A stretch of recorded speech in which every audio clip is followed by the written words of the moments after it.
ಇವರು ಇಷ್ಟಪಡ್ತಕ್ಕಂಥ ವಿಷಯ ಬಹುತೇಕ ನಮಗ್ ಕಲಾವಿದರಿಗೆ ಅಷ್ಟು ಗೊತ್ತಿರ್ತದೆ, ಪಬ್ಲಿಕ್ ಗೊತ್ತಿಲ್ಲ. ಯಾರಿಗೂ ಒಂದು ಕೂಟ್ ಕಟ್ಟು ಗೊತ್ತಿಲ್ಲ.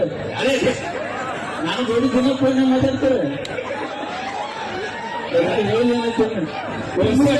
ಒಮ್ಮಿಲೆ ಇದು ಇನ್ವಿಟೇಷನ್ ಕಾರ್ಡ್ ಬಂದಾಗ ನನಗೆ ಆಗ್ಬಿಡ್ತೀನಿ ನಿಜವಾಗ್ಲು.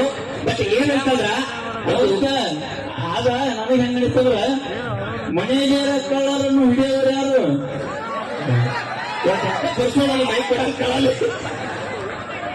ಈಗ ಏನ್ ಗೊತ್ತಾ, ಅವನ ಬಗ್ಗೆ ಒಂಚೂರು ಹೇಳ್ಬಿಡ್ತೀನಿ ನಾನು.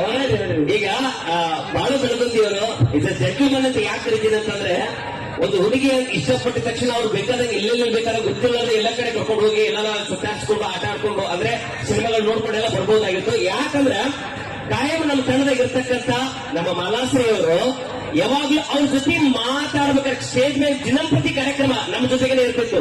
ಬಟ್ ನಮ್ಮ ಒಂದು ನಿಯಮ ಎಲ್ಲ ಗೊತ್ತಿತ್ತು ಅವಳಿಗೆ. ಅವ್ರ ತಂದೆ ತಾಯಿ ಬಹಳ ವಿಶ್ವಾಸ, ಅಷ್ಟೇ ಪ್ರೀತಿ ಇಟ್ಕೊಂಡಿದ್ರು.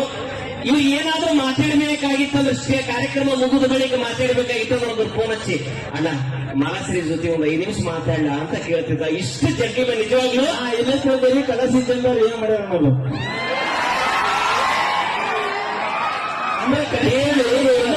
ಕೇಳು, ಇಲ್ಲಿ ಏನು ಮಾಡಿಲ್ಲ, ಕೇಳಿ ಹೇಳ್ತೀನಿ. ನಾನು ಹೇಳಂಗಿಲ್ಲ, ನೀವು ಹೇಳತ್ತೀರಿ. ಇರ್ಲಾರ್ದು